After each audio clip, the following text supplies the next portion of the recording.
Hi everyone, welcome to Mayakriti Studies. So in this video, we will cover Unit 1 of Digital Education. I think you all must be familiar with the syllabus. If not, I will soon make a video according to NEP 2020. About the syllabus, please check it out. So in this video, I will explain Introduction to Digital Education. That includes subtopics such as meaning and evolution of digital education, role and significance of digital technology, digital education versus traditional education, advantages and disadvantages of digital education. So yeah, starting from meaning and evolution of digital systems. Digital systems refer to electronic devices and systems that use discrete. Discrete means ऐसा data जो countable होता है, such as integers or numbers. It can't be broken into smaller parts. Finite values, usually 0 and 1, to represent and manipulate information. These systems have evolved significantly over time. So ये definition है digital systems का. Digital systems basically होता है electronic devices और ऐसा system जो use करता है binary digits. Then what is the meaning of digital systems? First इसका रिप्रेजेंटेशन कैसे किया जाता है, ये प्रोसेसिंग कैसे करता है, और इसका स्टोरेज. तो रिप्रेजेंटेशन बेसिकली यूज़ करता है binary digit 0 and 1. Now evolution of digital systems. Evolution that means time to time क्या चेंज आया है. तो इवोल्यूशन ऑफ डिजिटल सिस्टम्स में पहला है early digital computers. The concept of digital computation dates back to the mid 20th century. With the advent of computers like ENIAC, that means Electronic Numerical Integrator and Computer, which used vacuum tubes and punched card for processing. पहले जो computers आते थे वो vacuum tubes का use करते थे for processing. Then आता है transistors and integrated circuits. The development of transistors in the late 1940 and integrated circuits in the 1960 led to smaller, faster and more efficient digital systems. Then आया transistor and integrated circuit. इससे क्या हुआ, मोर efficiently काम होने लगा. ये smaller था as compared to early digital computers और ये फास्ट काम करता था अर्ली कंप्यूटर से. देन आया microprocessors. The creation of the microprocessor in the early 1970 रिवलाइज computing enabling the development of personal computers. Microprocessor से क्या हुआ, पर्सनल कंप्यूटर्स का डेवलपमेंट हुआ. Then digital revolution. The late 20th century and early 21st century witnessed the digital revolution with the proliferation of digital devices, the internet and digital communication technologies. तो फिर आया internet जिससे communication बढ़ा. Computers में ये सबसे बड़ा रेवोल्यूशन था. Then Moore's law, the empirical observation by Gordon Moore suggested that the number of transistors on a microchip would double approximately every 2 years, driving rapid technological advancement. So role and significance of digital technology. First we will talk about role of digital technology. Role क्या है हमारे life में. तो basically इसको अपने life से relate करते रहिए ताकि आपको चीज़ें ईजिली लर्न हो जाए. पहला communication. Digital technology has transform the way we communicate. पहला क्या था, चिट्ठी जिसके ज़रिए हम कम्युनिकेट करते थे और वो बहुत लॉन्ग प्रोसेस था, काफ़ी दिन उसमें लगते थे. Now digital technology has transform the way we communicate. It enables instant messaging, email, social media and video conferencing, connecting people globally. Communication के बारे में सबको पता है कि किस तरह अब हम कम्युनिकेट कर सकते हैं. ईमेल्स का यूज़ कर सकते हैं, मैसेज कर सकते हैं, वीडियो कॉन्फ्रेंसिंग हो सकता है. इसके थ्रू हम ग्लोबली कनेक्ट कर सकते हैं. फिर है रोल ऑफ डिजिटल टेक्नोलॉजी में दूसरा, information access.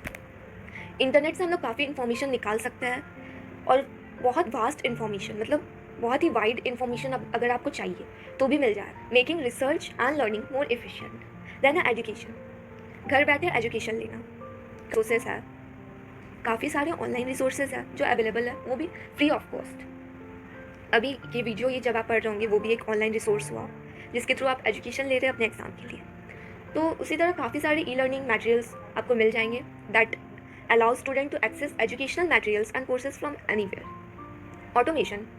It plays a critical role in automating task in industries, improving efficiency and reducing human error. Digital technology के थ्रू ऑटोमेटिकली काम होता है जिससे ह्यूमन एरर रिड्यूस होता है, इफ़िशिएंसी बढ़ता है, खासकर इंडस्ट्रीज़ में. Entertainment purpose. हम लोग डिजिटल टेक्नोलॉजी का यूज़ इंटरटेनमेंट पर्पस में भी करते हैं, like video streaming, video games, virtual reality and many others. E commerce, that means electronic commerce. It has revolutionized the way we shop with online marketplaces and digital payments systems making things more convenient. So इतना सारा points याद रखना exam के लिए मुश्किल होता है, तो इसी के लिए मैंने शॉर्ट फॉर्म बनाया है. रोल ऑफ डिजिटल टेक्नोलॉजी में आप ऐसे इसको याद कर सकते हैं, CIAEEE.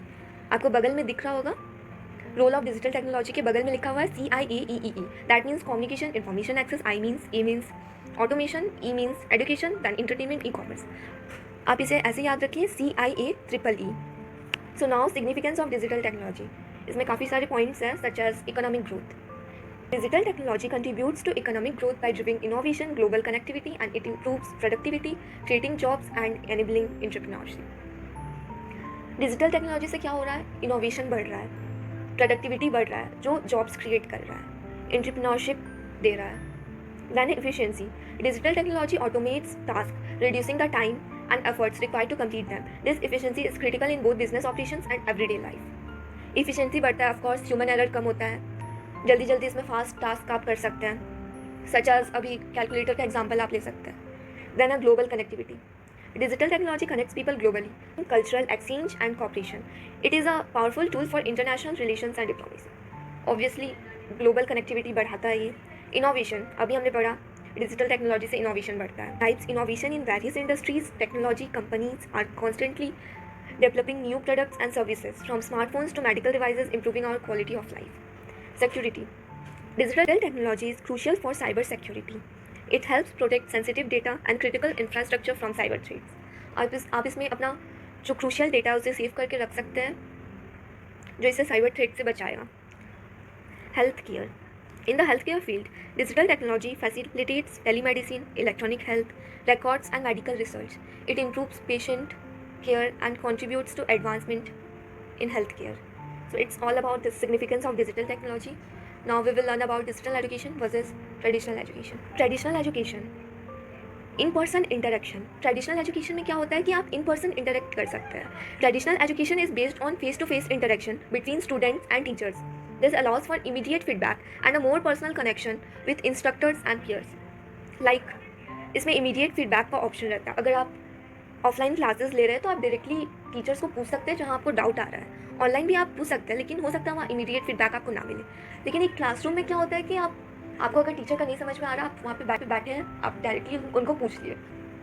Then second is structured learning environment. It follows a structured schedule, often with set class times and physical classrooms, which can provide a sense of routine and discipline.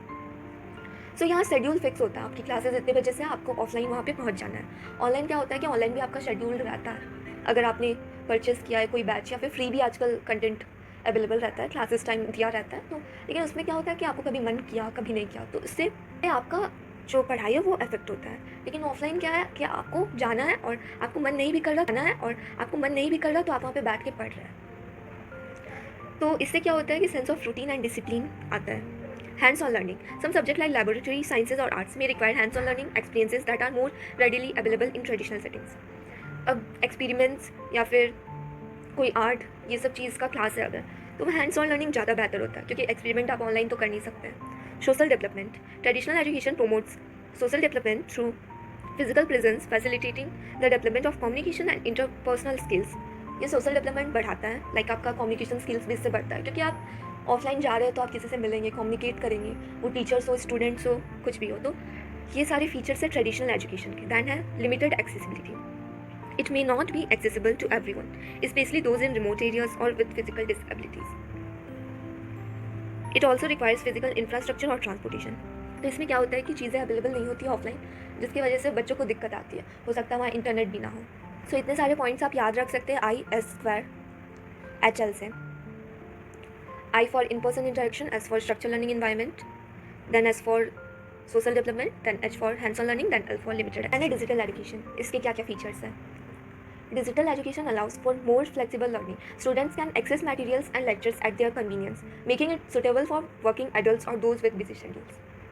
अब जैसे ऑफलाइन कोई टीचर है, अगर वो पढ़ा रहे और आपको उनका पढ़ाया हुआ नहीं समझ में आ रहा है, तो वहाँ दिक्कत आ जाती है। आप हो सकता है उनको ना बोल पाए, लेकिन ऑनलाइन क्या होता है कि आपके पास ढेर सारा कंटेंट्स होता है, आप बारी बारी से उसे देख सकते हैं कि आपको किस टीचर का बेहतर समझ में आ रहा है, किस टीचर से आपको ज़्यादा नॉलेज या फिर आप समझना ज़्यादा ईजी है। और कई बार होता है कि बहुत किसी का बिजी शेड्यूल्स होता है, तो वो ऑफलाइन नहीं जा पाते, इसकी वजह से ऑनलाइन वो अपना पढ़ाई कंप्लीट कर सकते हैं। ऑफलाइन में टाइम भी लगता है। Accessibility, it can reach a broader audience including individuals who might have access to traditional education due to geographical constants. Online courses are accessible globally. इसका एक्सेसिबिलिटी ब्रॉडर है, मतलब ये बहुत ग्लोबली आप इसको कहीं से भी एक्सेस कर सकते हैं, जस्ट आपको इंटरनेट एंड डिवाइस चाहिए। Self based learning, digital education often offers self-paced learning, allowing students to progress at their own speed, which can be beneficial for those with different style. Self-paced learning का मतलब होता है कि कोई student को कुछ चीज़ें जल्दी समझ में आ जाती हैं, कुछ स्टूडेंट्स को वो चीज़ लेने में टाइम लगता है। तो और क्लासरूम में क्या होता है कि टीचर अपने हिसाब के स्पीड से पढ़ाता है। हो सकता है वो किसी स्टूडेंट को जल्दी लगे, हो सकता है किसी को स्लो लगे। तो इसमें आप या इसमें आप 2x पे वीडियो चला दो अगर आपको स्लो लग रहा है, मतलब अपने स्पीड के हिसाब से पढ़ो। अगर आपको एक दिन में आप ज़्यादा पढ़ रहे हो और वो आपके दिमाग में फिट नहीं हो रहा, तो या आप उसको दूसरे दिन के लिए रख सकते हैं। लेकिन ऑफलाइन जो टीचर ने पढ़ा दिया आज, वो आपको पढ़ना ही पड़ेगा, भले आपको समझ में नहीं आ रहा है, फिर भी आप क्लास में बैठे रहो।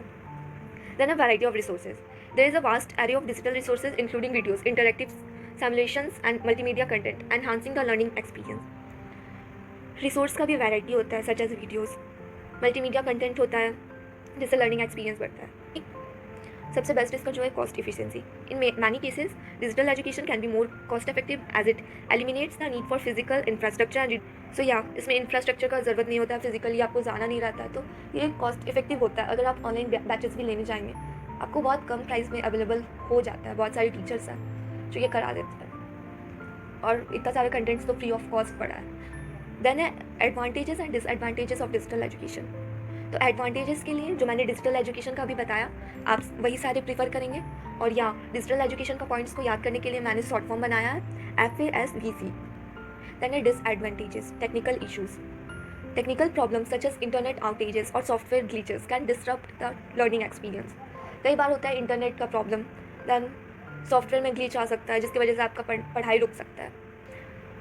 Digital education requires a high degree of self discipline and motivation. Students must manage their time and avoid digital distractions. Self discipline का इसमें बड़ा दिक्कत आता है। कभी आपको मन करा तो आप पढ़ रहे हो, नहीं मन करा तो नहीं पढ़ रहे हो। देन बहुत सारी डिजिटल डिस्ट्रैक्शंस है। आप यूट्यूब पे पढ़ने गए, पढ़ना था कुछ, आप वीडियो लगा के बैठे कुछ और। सो या डिस्ट्रैक्शंस काफ़ी आते हैं। आपको खुद से ये सब कुछ मैनेज करना होता है। Isolation, learning in isolation can be isolating, leading to feeling of loneliness and disconnection, especially for those who thrive on social interaction. कभी कभी क्या होता है कि ये सोशल डेवलपमेंट को कराता नहीं है, तो कभी कभी क्या होता है कि आपको इससे लोनली फील होता है, क्योंकि आप दुनिया से आइसोलेट हो जाते हैं। आप जो कर रहे हैं, जो पढ़ रहे हैं, ऑनलाइन कर रहे हैं, ना ही कोई कम्युनिकेशन है, ऑफलाइन कम्युनिकेशन, ना ही ऑफलाइन इंटरेक्शन है। Lack of face-to-face interaction. One of the primary drawbacks is the absence of in-person interaction with instructors and peers, which can limit social development and immediate feedback. Immediate feedback रुक जाता है, face-to-face interaction नहीं हो पाता है, तो ये सबसे बड़ा drawback है। face-to-face interaction में आपको ज़्यादा चीज़ें याद होती है एक ही बार में। ऑनलाइन आपको खुद से अपना रूटीन बनाना पड़ता है। देन फिर आप उसको पढ़ो। Cheating and plagiarism. Online assessment and assignment can be susceptible to cheating and plagiarism if not properly monitored. अगर प्रॉपर्ली मॉनिटर्ड नहीं है, आप कोई टेस्ट दे रहे हो सकता है कि आप चोरी छुप के गूगल से उसे छाप रहे हो, कुछ भी पॉसिबल हो सकता है ऑनलाइन टेस्ट का, अगर खुद मतलब ठीक से वो मॉनिटर नहीं किया जा रहा है। सो इसी के साथ यूनिट 1 कंप्लीट होता है। नोट्स के लिए टेलीग्राम चैनल पर मैं PDF अपलोड कर दूँगी। अगर आपको वीडियो हेल्पफुल लगा हो तो कमेंट सेक्शन में बताएं। थैंक यू एवरीवन, मिलते हैं यूनिट 2 के साथ।